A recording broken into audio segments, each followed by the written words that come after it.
Welcome back to episode number 56 of Travel Talk. Today's episode is covering arriving in Brisbane. Brisbane would be my next stop after obviously 3 months in America, then Sydney, all the little places up the east coast like Byron Bay, Surfers Paradise, going to surf camp. So yeah, Brisbane was the next stop, and this episode will cover arriving in Brisbane and like kind of the first afternoon sort of there. But then obviously future episodes will go in, because I was in Brisbane for a month and a half in the end, I think it was. So yeah, it's quite a bit to cover. Some episodes will be kind of joint episodes, because I did quite a bit in one day. Some episodes will be covering maybe like a week, because I was at one point working, so obviously that took up a lot of time. But yeah, we'll get into today's episode. Like I say, I'm arriving in Brisbane, so I had to leave Surfers Paradise, where I've been for the last 3 days.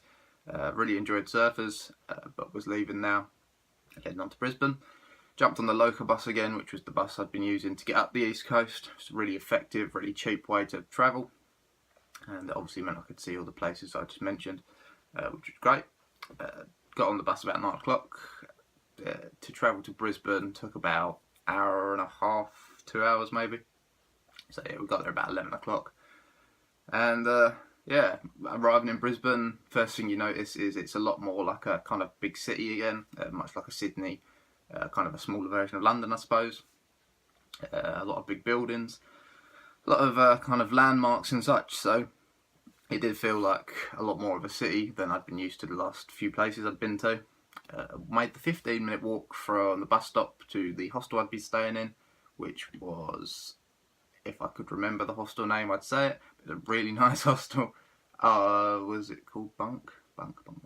It was called Bunk, I think. Bunk Backpackers Hostel in Brisbane. There you go. I was about to get confused then, but I didn't. It's all good. So yeah, I made my way up to there. Dropped my bags off in the luggage storage, because I'd gotten there at like 11:30, and you can actually check in until 2, which is a bit of a pain in the arse, but there we go. So yeah, dropped them off and just kind of went for a wander really, because where I'd been dropped off initially was kind of in the town centre as such, whereas the hospital was about 15 minutes walk kind of out of town. So I made my way back into the town for a little wander around. Also grabbed a bit of lunch obviously, because it was coming up to that time. God bless lunch. First place I came across was a place called Centenary Park, which had some lovely monuments, some lovely views, and quite a tranquil atmosphere, even though it was surrounded by roads kind of either side of it. It was a really, really nice place.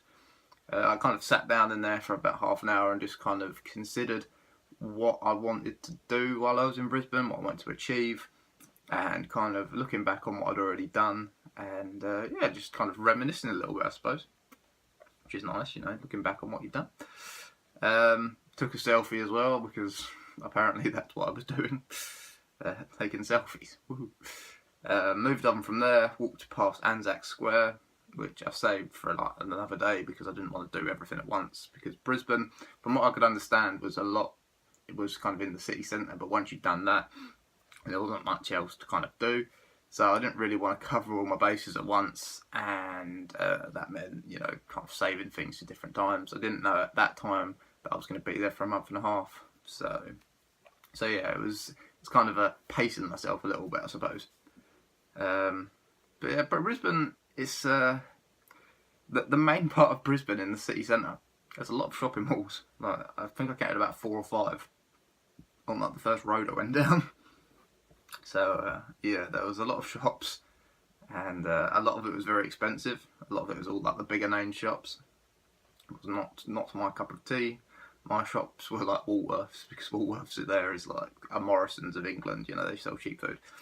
And obviously living on a budget while travelling, that's what you have to do. So I was kind of more of a Woolworths person at the time. I wandered around the shops for probably like a couple of hours. Hit 1 o'clock, so I went and had some food. I think I had Subway. I felt probably underdressed for Subway as well, because all like the office people were in there for lunch, and I was wearing like normal clothes, and they were all in like shirts and trousers and like jackets, and I was like, I'm just gonna blend in. But yeah, I had enough shops really after that. Made my way back to the hostel. Stopped off at another park called Cathedral Square, which was about another 10 minutes away from the hostel itself. I had a little sit down in there. took in again like the tranquilness and the beautiful scenery, took some photos. At this point as well, what I should explain is I was trying to get a job pre-getting to Brisbane, and online I'd found this job that this woman wanted to kind of live in. She basically ran a doctor's surgery out of a house, and she wanted to live in kind of secretary sort of thing.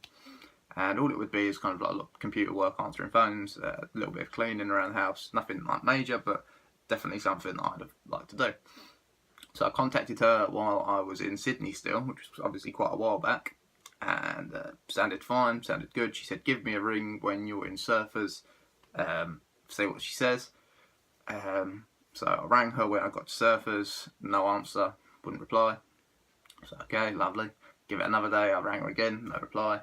So okay, messaged her on Gumtree, which is where I found it, no reply.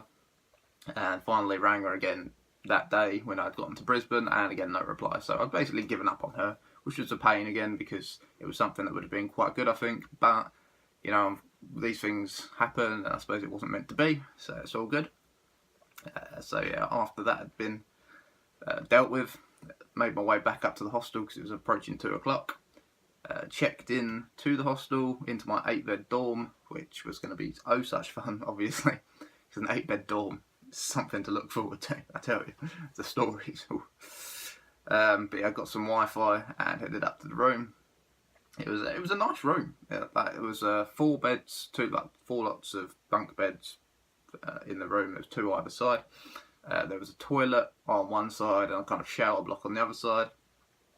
All of which was pretty clean, to be honest. A lot of people have this misconception that hostels are all dirty and filthy because of all the people that come and go, but they are very clean.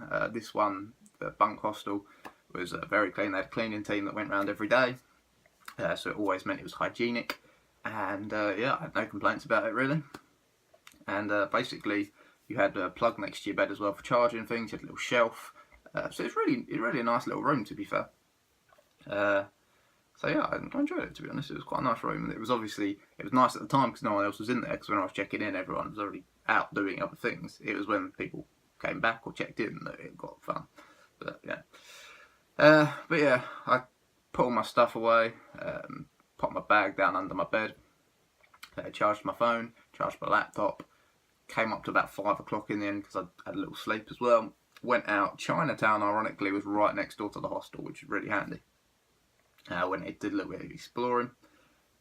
Went across a place called Story Bridge, which was the small bridge that connected. I really am terrible with what Brisbane is now, because I used to be really good with saying what it was. But it was a little bridge that was right next to the hostel, and it connected 2 little islands in Brisbane. And basically, it lit up at night. They had different coloured lights on it every night. So that was pretty cool. So I went and saw that. Saw like the river and the skyline all behind it as well, which obviously was a lovely picture to take. Even though it had clouded over a little bit, it was still really nice.